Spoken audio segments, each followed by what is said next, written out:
This is Boxing Tickets NI. It is a Monday. For once, we're starting the week off with a bang. Normally, interviews are Tuesday, Wednesday, and I think last week the first one was Thursday. But delighted to finally get someone on a Monday to do an interview with me. Delighted to join once again with Emmet Brennan. How are you, Emmet? Oh, good. Yeah, just finished my strength session there this morning. Yeah, looking forward to having a little chat over the next half hour. Definitely. Well, we'll see obviously how we go obviously with timing. Sometimes I don't want to keep you sometimes too long. I know you're just over 2 weeks out from a fight, so I think sometimes you want to sort of worry about sort of fight camp and everything else. Um, Before we obviously touch on obviously your fight coming up now with Kevin Cronin, I guess it's only right that we obviously go back and speak. Since we last spoke, obviously, I think the last time I spoke to you was 3 weeks out from your American debut. I guess obviously your thoughts when you sort of look back. That was March. I guess a long time ago. It's nearly 6 months, but was it obviously a great fight for you on the night with Devon Lee? Yeah, do you know what? He's a very tough opponent, and no one really takes him on in the third fight. And I actually fought that fight with a fractured hand, which was probably a stupid decision to take the fight at the time, and that's obviously why I haven't fought since March. I was letting the hand heal. It's obviously fully healed now and sparring twice a week. So the hand's in good condition. It was a calculated risk that just about paid off, but I've learned some valuable lessons from that fight that will never really happen in my preparation again. So they're the fights you need to be taking on early on in your career, and as I said, you learn some great lessons from them. So it was a few boxes ticked. Performance wasn't great on the night, but considering the preparation I had, you could nearly expect that. Is it one of them? I probably, in my own opinion, if I look back, if you probably not to dwell too much, obviously, in your amateur career, because we've spoken of that in the past, but if you didn't have that amateur experience that you had, if you had been someone, say, didn't have the experience you had, you would have came up short in the night. Were you able to bank on the experience you sort of had as an amateur to get you through the fight? Yeah, not even experience. It's just about ability and being able to adapt and overcome things. And I suppose that does come from the experience of being in the sport for 20 odd years. Yeah, I definitely needed all the experience that night because he was tough. He was technically good and he came to win. Although he sort of like gone into the journeyman stage of his career, as you said, the amateur background. Even if they're journeyman, they want to beat an Olympian. So you always sort of have that on your shoulders where people are going to fight a little bit better than what they are because for them it's something big to beat an Olympian. So I do have that sort of scalp on my shoulders. But talking about experience, it was great experience banked going into the next few years of my professional career. When I something Kurt Walker said to me previously as well. Obviously, he's got the. You don't have the rings, do you? Obviously, anywhere he's the rings on him, and he says, I don't know what it is about opponents, but it just seems to be that they say they're fighting an Olympian. Sometimes it's probably the fact that they maybe know that was on the journeyman sort of level sometimes, and they know that they can't go full bore. They can't go for it sort of as much. Whereas when they see an Olympian, they go, I can go for it because I know they have that experience. Like I'm not sure what it is with journeymen with Olympians, but it's just like they seem to show up on the night against an Olympian that they don't show up against anybody else. Yeah, look, it's a scalp for them. Everyone wants to be an Olympian. Like you're talking about amateur boxing, Olympics is the highest you can get. So these people want to beat you. And talking about journeyman, that fella Devon Lee, the fight before I fought him, he knocked out a lad that was 17-0. So he's not exactly a journeyman. He's just probably in that stage of his career where he's losing a bit more than he's winning, but he's still racking up a few victories. But yeah, having that tag of an Olympian on your shoulders, it does bring a bigger performance from your opponent, no matter what level they are. I think we'd sort of said that, in the build up, obviously, to your last fight, I think at that stage the opponent was announced, and like they don't have journeyman level fighters in America the same way they have in the UK and Ireland. They don't have someone just on the road every week. Like, I think for them, they have their license, they have to be showing up and have to be in good fights. So, like, even when people see Devon Lee's record and they go journeyman, he's not a journeyman as we would have here. They show up and they fight. They'll take the um, occasional victory and things like that on the road, or they may take more scalps along the way. And as you say, where he knocked someone out previously, that was a big risk for you. Obviously, I know you always had that tick box where I want to fight in America, and you still want to keep fighting in America. But that was a big box for you to tick, like a big walkout. The bagpipes, I think, wasn't it, the night? Yeah. I have a few friends that live in New York, and they do a lot of great stuff with the Irish community. So they got like a marching band behind me. I think we sold like maybe 150, 160 tickets in a small little venue. I think it was only a 500 seater. So the noise and the atmosphere was, although it's these small venues, they can be quite special once they're packed out. They can make a little bit more noise. The decibels are a little bit higher. So in terms of atmosphere and in terms of entertainment, it was a great venue. It was a great night, and it was a great experience for me. As I said, I have that banked, and that will stand well to me going forward in my career. I'm not sure if obviously you've seen anything from obviously Devon Lee since, but he was sort of saying that obviously it's because of the crowd. He says the crowd got you the one in the night. He said I can't remember exactly the words he'd said in the clip, but he was trying to say that the weight kept changing and things like that. Is that just him in the aftermath? Like he was trying to Yeah, suggest as if you've been given a decision. yeah, I haven't heard any of that. Look, it was a close fight. I probably won maybe 6 rounds to two, 5 rounds to three. It wasn't all my way. But there with the win, to be honest, like my preparation for that was absolutely terrible. As I said, taking a fight with a fractured hand, having no sparring, um, didn't have a correct weighing scale. So there was loads of little amateur mistakes that one I shouldn't be making at that level, and two will never happen again in my career. So for me, experience was it was as you said there, another box ticked.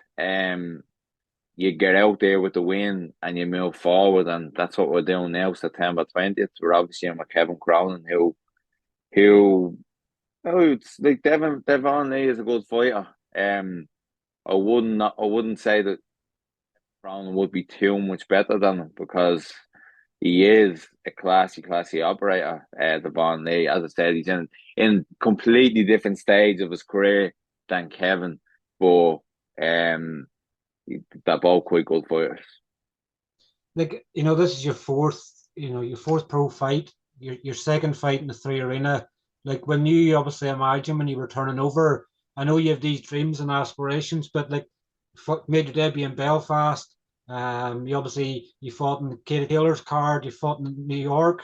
Now obviously a second time around, 15 months into your pro career, like you probably couldn't have envisaged it, on your second title fight as well at a different weight. Like you probably couldn't envisage they go so smoothly as it has. Obviously, you've had your issues with your hand and things like that. But if somebody said to you 2 years ago, Emmet, you're going to turn pro, you're going to fight in three arena twice for two different belts, you're going to fight in Belfast, you're going to fight in New York, you're sign me up. Yeah, look, it's been far from smooth. That's one thing for sure. I think most professional careers, unless you're signed with a big promoter, and even if you are signed with a big promoter, they're far from smooth. So, but look, yeah, it's a dream. Fourth fight back in the three arena for the second time, fighting for a second title. We're in 4 fights. Not a lot of people get that opportunity, but um, all of that is down to one, the team I have around me, but two, also the hard work that I'm doing, even when you have them hiccups and things aren't going your way. It's very easy to throw the towel in when things go a little bit sideways. But I've kept on knocking at the door, and look, I'm looking in great condition for this fight. I think this is probably the best version of me as a professional so far. So I'm really looking forward to September 20th.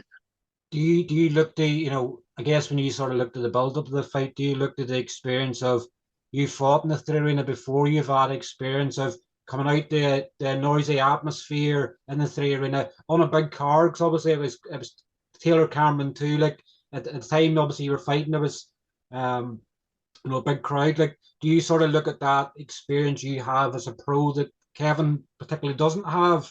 You know, he hasn't obviously fought in a big arena show like this before, and he's going to probably get booed out as well. Obviously, there's going to be quite a lot of Dublin fan base there. Like, there's a lot of things weighing against him coming into the fight to go without even looking at you as a fighter. You know, getting booed into the ring, that big walkout and everything else. Like, that experience you already have. Yeah, and like, look, I have to take all that away from it because it's just two guys fighting at the end of the day. And if he was good enough, he'd beat me if the fans are there or they're not there. Or the crowd is there supporting me or not supporting him. Like, it's only two people in the ring, but I'm talking about the experience of 20 years in the game, 23 years in the game. I don't know how long Kevin's in the game. Like, I can't really remember him as an amateur. So, um, that experience that I have over the last 23 years, I think is going to be the telling factor in the fight. I'll be able to adapt to different styles or whatever he can bring to the table, whereas I don't know whether he'll be able to adapt as quickly as I can. So, look, the experience, I suppose, of Katie Taylor's point on Katie Taylor's on the card, you're not really going to get much bigger than that. And I've learned obviously some great things from that. Probably the biggest thing I've learned from it is just focus on the fight. Don't read too much into all the other things, the interviews, the weigh-ins, the press conferences, all stuff like that. The You're there to win a fight. That's the main thing.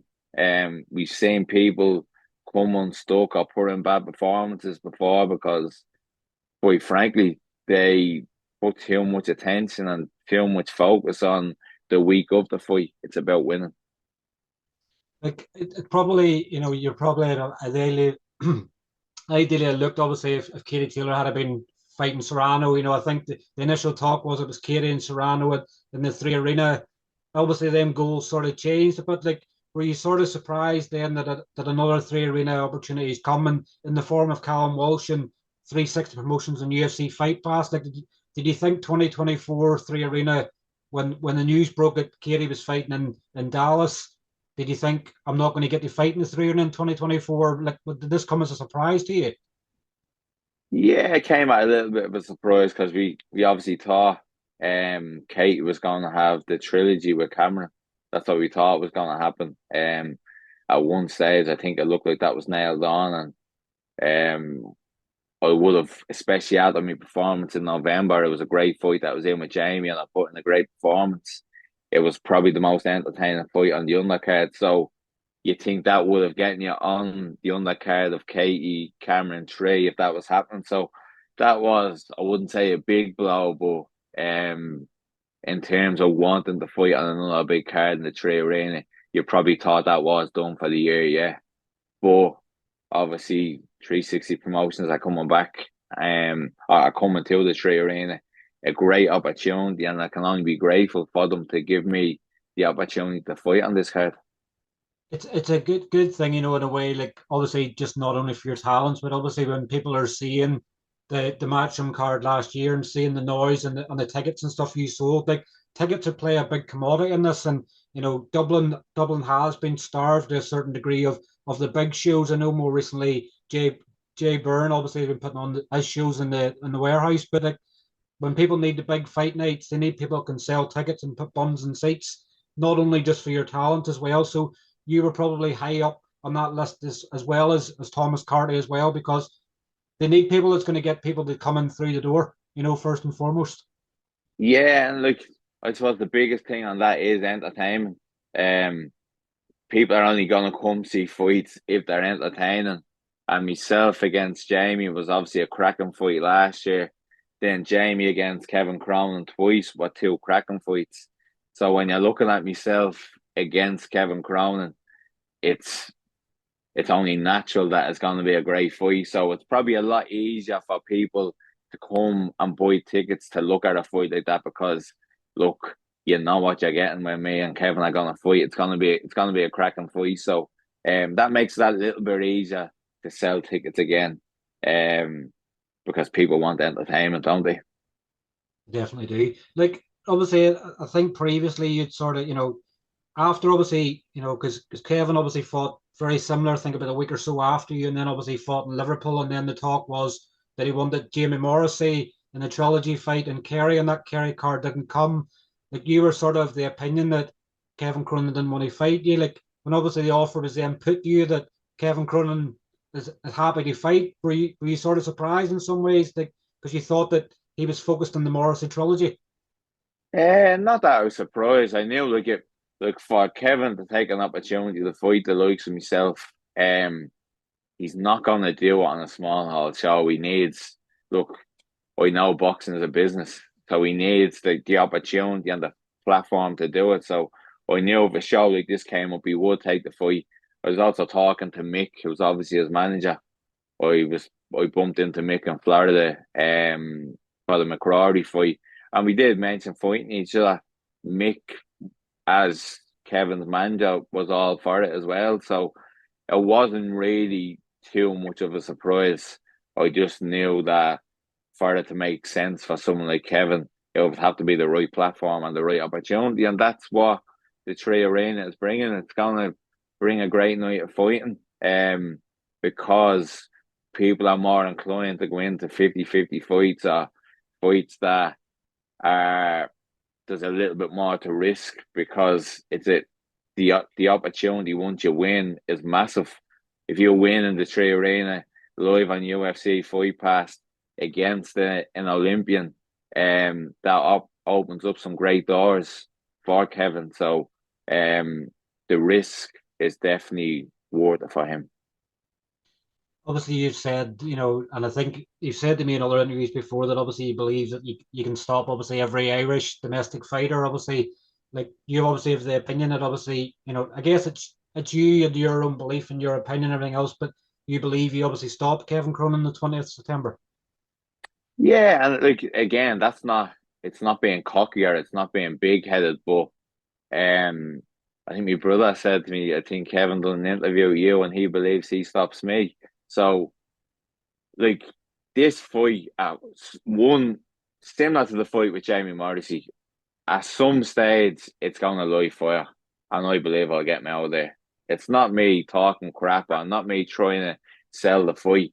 It's just I think when when we come head to head in the centre of the ring at some stage, I just think I'm too good and too experienced for him, and I'll get him out of there. I'll catch him with shots that he probably hasn't been caught with before in actual fights, because he hasn't fought at this level. So that's literally where I'm coming from. It's not me trying to sell a fight, or it's not me trying to be big headed or putting Kevin down. It's what I think is going to happen come fight night. It's one of them, like, at the end of the day, you always have, fighters always have their own opinions, and they doesn't have to be smart talk or anything like that. It's just what you believe is going to happen, and sometimes that people can get caught up in that crossfire. They think you're being disrespectful, everything else, but it's not. It's if you can't go into a fight confident in the path that you're setting yourself in your training camp, if you're not saying obviously how you're going to perform in the night or whatever, then nobody really knows, and people want to see the real version of Emmet Brennan, the real version of Kevin Cronin. So if you believe you're going to stop one another, brilliant. That's what everybody wants to hear. It's music to everybody's ears, and it's going to make for a great fight. Yeah, look, and again, I go back to sort of like the triangle of fights, Kevin versus Jamie and myself versus Jamie. They were both cracking fights, and there wasn't really any counter punching or anything on the back foot. So eventually we're gonna come toe to toe, whether that's at the start of the fight, the middle of the fight, or towards the end. And as I said, I just believe that I will be too experienced for him, technically too good for him, and I'll get him out of there. But again, it's not smack talk. Like it wouldn't surprise me again just because of the experience at some stage on the inside if he tries to spoil things a little bit, because like it's alright sparring at this level, but fighting and sparring are two different things. So I just think he might be a little bit like realise when he's in the fight he's Elvis that the small bit. He sort of said, that he's going to, he said in the interview with me, he's expecting to go at a fast pace from the very start. Like if he's of that opinion that he wants to go for the start and you want to go for the start, if it lasts 8 rounds, like we're in for an absolute treat. But as you say, it's all good and saying these things, but it's be able to do it in the fight. But if he's saying one thing and you're saying this, 2 and 2's adding up to 4, and it's perfect for everybody. Yeah, look, it's as I said before. You look at the fights that have happened in the past. It can't be anything but a cracking fight. Like it's both of us come to fight. You look at any fights that he's been in on YouTube, they've all been decent fights where he's been pressing the pace. Even against Jamie Morrissey, where Jamie sort of pressed the pace at the start, but middle to the end of the fight, Kevin came back quite strong in both fights. If you look at any of my fights, I'm pressing the pace. So there's no really way of looking at this of being a boring fight. No matter which angle it comes from, it's going to be a cracking exchange. If one thing probably would you say you'd probably have ideally liked it to be for the Irish title, obviously, Kevin's obviously fought at both weights for Celtic belts, and obviously the draw for the Irish title. You've already won the Celtic belt at light heavy. Would you have ideally have liked this to be for an Irish title rather than a second weight Celtic title? Yeah, I would have loved it for an Irish title, but we were told, like, in terms of timing for fights on the night, they just didn't have the room to put a 10-rounder in. I think initially it was actually supposed to be a 6-rounder. They didn't have time for an 8-rounder, but they obviously went and done the work in the background, realised that it's going to be a cracking fight, and made it for the Celtic title. So, look, you're grateful it's for the title, but obviously you would rather a 10-rounder. Either way, you can only deal with what's put in front of you. I can't go to Tom Lofton and say I want a 10-rounder. I just take what I'm given. So yeah, I'm really looking forward to it. It's going to be a cracking night. And the good thing about this is, like, it's in the Tree Arena. It's for the title. It's live on UFC Fight Pass. The likes of Dana White is gonna be there. So you're guaranteed you're gonna get the best version of Emmet Brennan, and you're guaranteed you're gonna get the best version of Kevin Cronin. That's only going to lead to a cracking fight. That's the good thing about these sort of big promotions, like, because you always have like 8 to 10 weeks notice. No one's coming in at short notice where you're not 100%. Both lads here are going to be 100%, and they're going to give it all to get the victory. So, I suppose Irish boxing is going to be the real winner on September 20th. When you're saying there, obviously, it's initially put as a 6-round fight. Like, was it initially put to you as like you and Kevin at 6 rounds? Like, were you sort of going, what's going on here? Like, the twos are better than obviously just having a 6-round fight. Yes, it's a domestic fight, but you want to have it over the longer rounds. You want to have titles in the line. So, like, for you, I guess in some ways, it's changed from being a 6-rounder to an 8-rounder. So there's still a belt on the line. Belts sometimes probably don't mean as much, but not to say they don't mean as much, but you would rather have it over a longer distance so that you can, I guess, in one way, if it does go 8 rounds, and it's not leaving people wanting more, so to speak. Yeah, and look, again, I'm not looking past Kevin, but I do see myself going on to being a lot more success in the professional ranks. So, although I do want to get him out there, if it comes and you win by unanimous decision over 8 rounds, you say that's rounds banked, and that's a great experience looking forward. So, the more rounds you're doing at this stage of your career, the better. Obviously, you want to be in 8 rounders, you want to be in 10 rounders, because, like, eventually, once the stakes get a lot bigger, they're going to be 10-round fights, they're going to be 12-round fights. So, yeah, obviously, the more rounds that it's sanctioned for, the better. You look at this sort of in a way as is this potentially you maybe potentially putting yourself in the shop window for a promotional deal somewhere? Obviously, I know that you obviously have your own management and everything else, but is that maybe the one thing you're missing so far is having that big promoter behind you so they can open more doors for you? Yeah, look, you're sort of like caught in the middle. Like, you don't know what is the better route to go down. Being a free agent and being able to go from like show to show, like I've done in the past, that little bit of flexibility does work well right now. But then if you have a promoter, you sort of have more of an actual plan on where you're going to be in next year, where you're going to be 18 months down the line, where you're going to be in 2 years' time. So I think it's yeah, you're just caught in the middle. For me, right this second, I like being a free agent and being able to sort of travel between promoters. I'd love to get back off to New York by the end of the year. Um, whether that be a matchroom show or a top rank show, wherever shows are gonna happen in New York by the end of the year. I've talked to Darren about that, and it's something that we're gonna look at post September 20th because all eyes are on the job right now, 2 weeks out. When I obviously just come away from yourself and obviously speak about a Dublin legend and Kellie Harrington, like what an incredible success in Paris. Like it's probably one of them. I think was it in the fight you beat the number one, the number two, and the number three seeds. Is that am I right in saying that? It could be. I'm not 100%, but like, yeah, looking at I was obviously over there for the final. An unbelievable experience. Again, I've obviously seen her win the gold medal in Tokyo, but to see her doing that in front of a crowd, was a little bit more special. And look, there's no one that deserves it more. Obviously, I've been away from the high performance for the last 3 years, but when I was on the team, I've seen what she done day in, day out, and I've seen probably the difference between. Yeah, firsthand, I've seen the difference between people that get to the Olympics and people that get Olympic gold medals because she is elite in every aspect of the word. So you can only be nothing but happy for her. When you were over in Paris, obviously, and watching that, obviously, it was during COVID, sort of in 2021. Like, was that the only bit that was missing for you in making, you know, your Olympics more special? The fact that there was no crowd sort of there, like, did it sort of cast your mind back? The obviously 2021 for you, you're going, this was the one part I probably missed of the whole Olympics. Yeah, 100%. And my dreams and goals were always to be an Olympian. I didn't, I never really thought about the professional game too much. So I sort of went to Paris.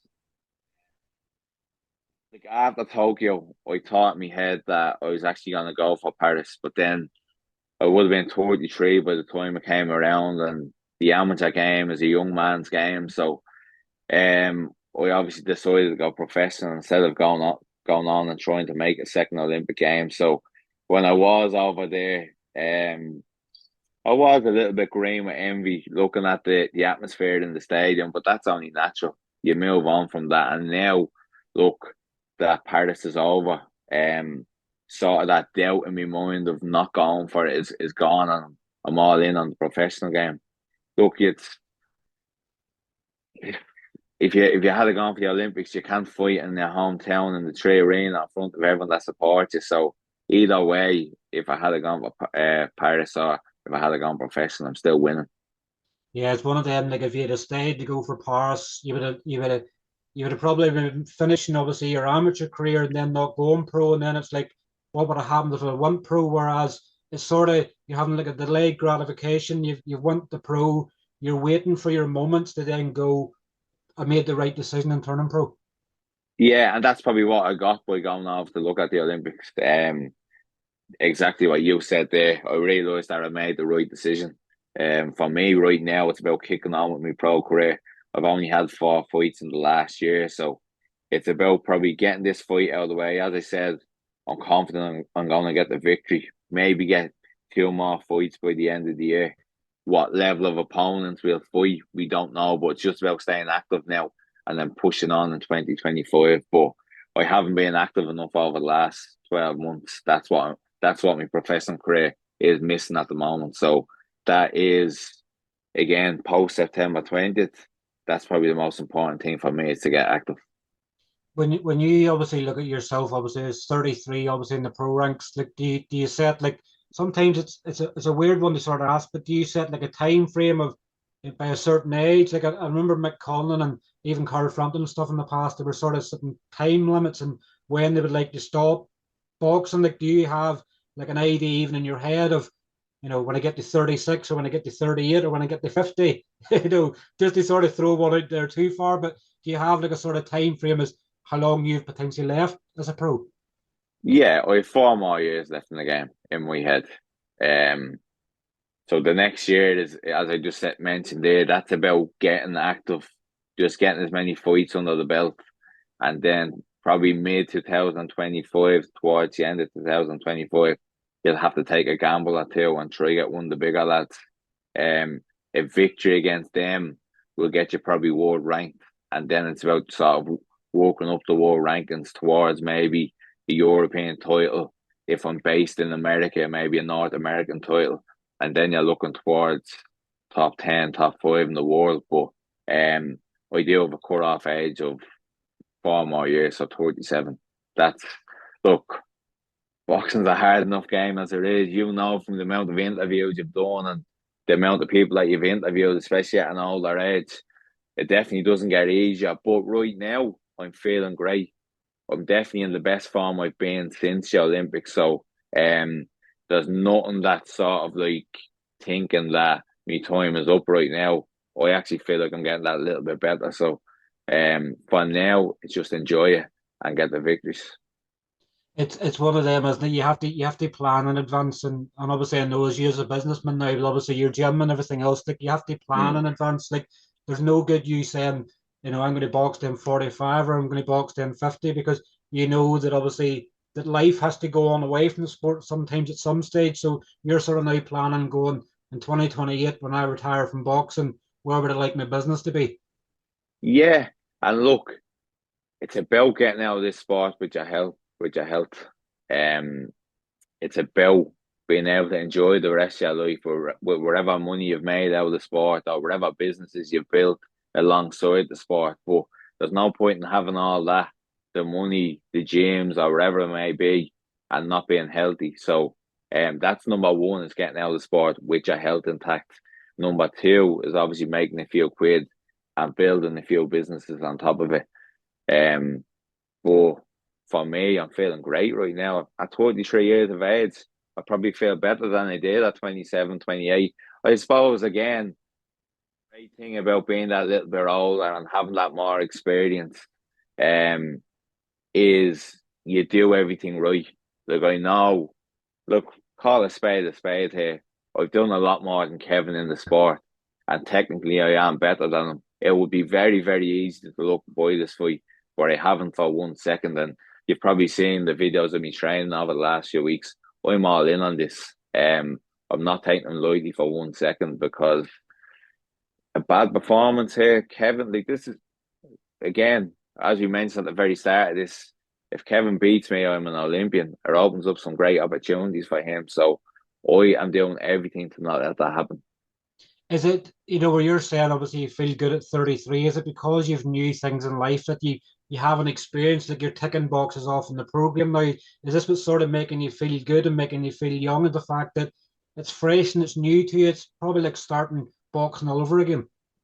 Nah, do you know what I think it is as well? Like, when you're in the amateur setup with the Irish High Performance, um, you're sort of working off their rules and their schedule. You have to be training at 10 o'clock and you have to be training at 3. And even if I have an injury, I have to go out and do the track work. Even if I have a shoulder injury, I have to go do the sparring, because it's sort of one size fits all. Now, as a professional, training is tailored around me. So if I go up today and I have a little bit of a niggle, I don't have to train at 10 o'clock. I can wait till 12, go up, have a breakfast, go for a walk, train at 12. So I'm just enjoying the more sort of individual plan of the professional game.